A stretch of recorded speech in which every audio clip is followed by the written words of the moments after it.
Who doesn't love peanut butter? I'm gonna show you how to make a spicy peanut butter dressing that only has 5 ingredients. Keep it simple. That's what this is all about.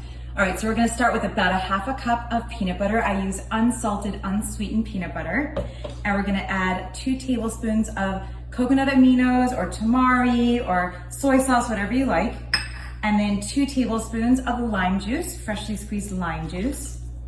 And for the acid component. And then this is a sweetener to balance the recipe. So this is this is date syrup. You can use maple syrup, but I'm really into this date syrup these days. It's a nice, warm, not too sweet, whole food sweetener. I consider this a whole food sweetener. And then we're gonna add some chili flakes. We need some heat. You could also use like a chili paste or chili garlic. Oh, that's a lot, but I like it hot.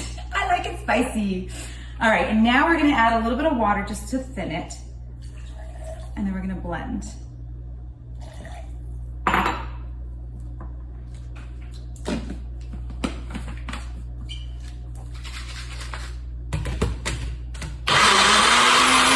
Voila, you've got spicy peanut dressing. This goes great on salads. It's also good as a dip. It gives it a nice, warm, sweet, and spicy flavor. And it lasts for at least 4 days into your fridge. So you can enjoy it over a long period of time. Let me know what you think.